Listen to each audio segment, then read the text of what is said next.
Hello guys, mag-aayos tayo ng turbo air fryer. Ito siya, oh.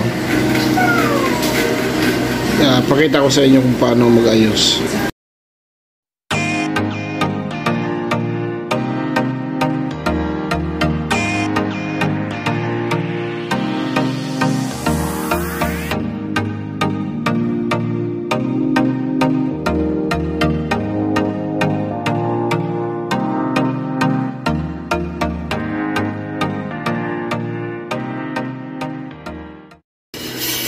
Para mo na lang. Ayan. Paano mo itong ginagawa ko? Ayan. Mag-start tayo ngayon. Ito, okay pa naman po siya. Timer to. Magana pa naman ang timer nito. Ito yung timer niya. Sit siya. Tumatakbo to habang bumabalik siya dito.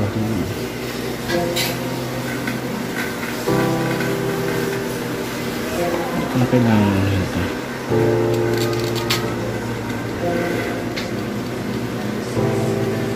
Ayan.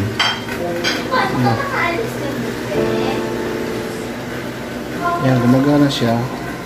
Kailangan meron siyang contact. May contact siya dapat. Meron siyang contact dapat. Out. Dito. Naman.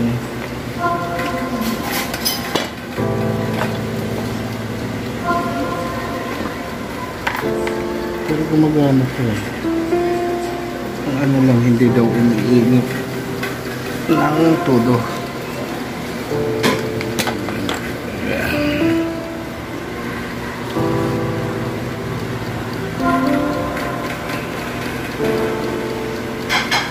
May contact siya.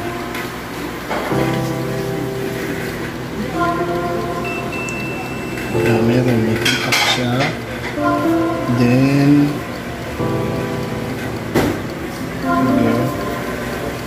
itong motor to, gumagana naman ang motor.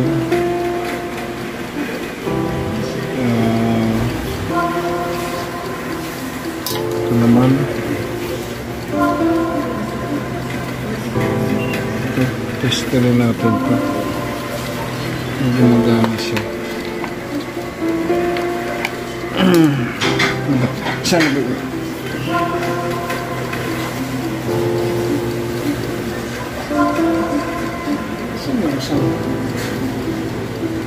Bakit? Pinag-bukas ko.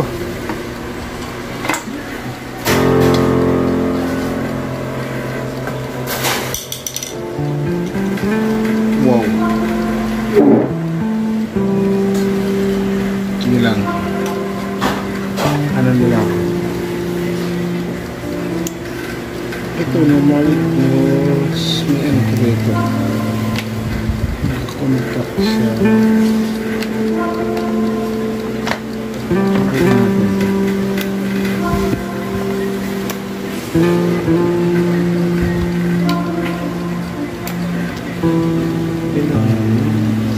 Contact sa handle. Yan. Ito. Meron siyang switch rito. Kailangan may contact siya.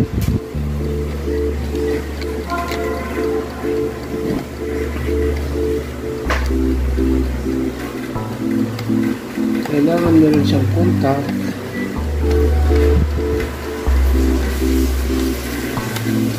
Testirin natin ang limit switch. Yan. Ano siya? Ano pa?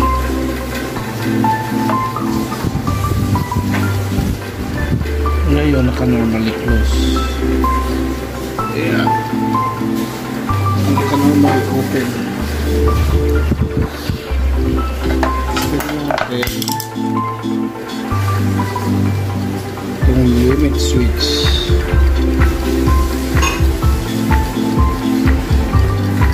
Kailangan sa may kutak siya. Pag wala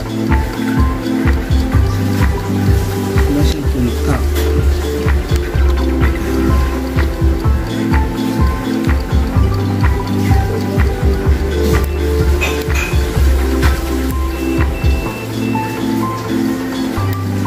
Tama kasi pag prenis magkukontak.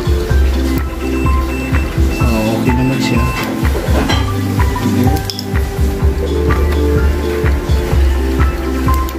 Yan, balik natin. Dapat matest ko sa pag binaba. Yan, nagkukontak siya.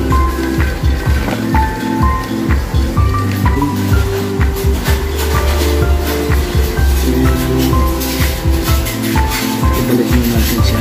Contact naman siya. Contact siya. Normally open siya. Pag trigger yung handle,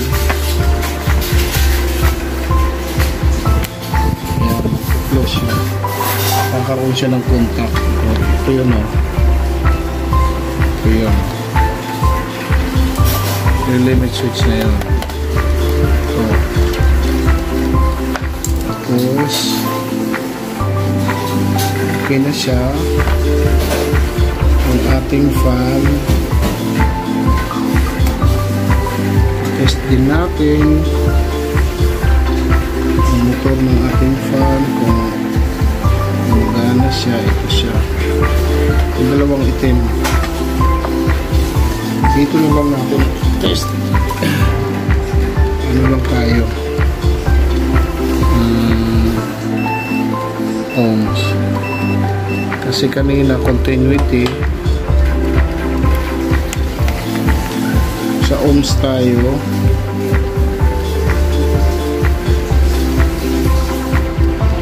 Isa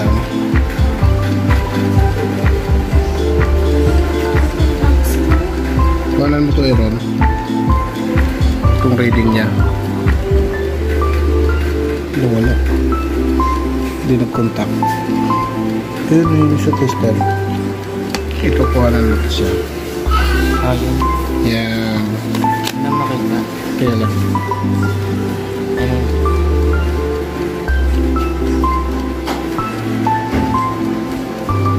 Hindi magkukontak ng maayos. Kilo ohms. Ayun. Okay naman yung motor ng fan.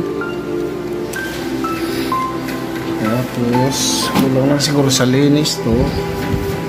Siyempre linisan natin yung brush. Yan, ganyan lang.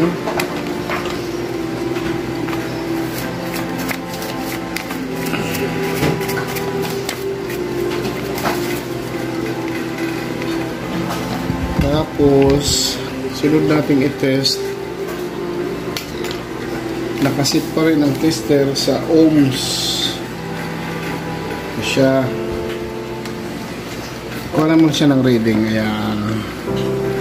Kuha natin ang reading yan. Kung okay pa yung heater natin. 70 ohms ang reading ng heater.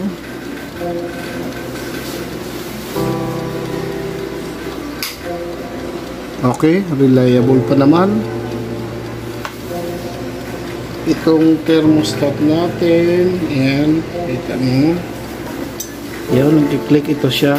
Ito, yan. Yan. Ito-test din natin. Yan, ito. Nagkakaroon ng kontakto kasi minsan ang kontak nagkakaroon ng corrosion, kaya ito ha, nagkakaroon ng corrosion kaya nawawala ng kontak. Ilagay lang natin siya sa continuity, magkakaroon ng sound siya ang tester pagka may pag naka-continuity siya. Ayan, ayan, Kasi contact lang naman ang titesterin natin.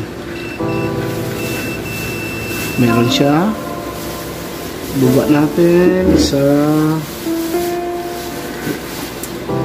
hinahinaan natin ang ating thermostat. Yun. Kung may contact po ba siya, wala na. Ito na yung contact niya rito. Ito na yung contact niya rito. Okay. Mukhang okay naman. Mukhang okay.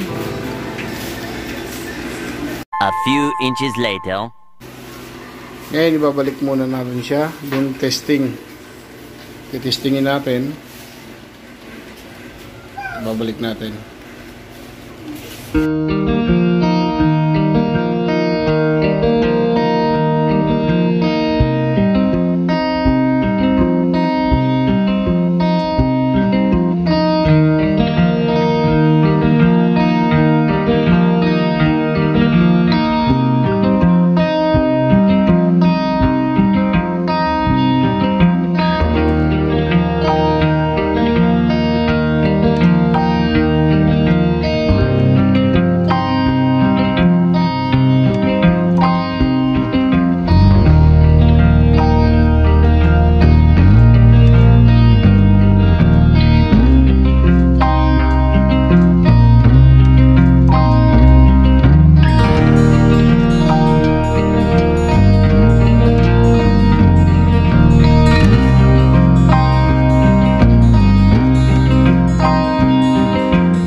Tinitesting na tayo.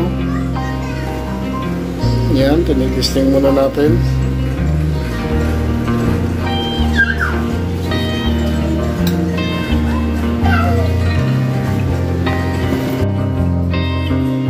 Ayan guys, okay na siya. Good job! Testing na lang. So, obserbahan lang natin. Oo, obserbahan na lang yan. Sige. Salamat.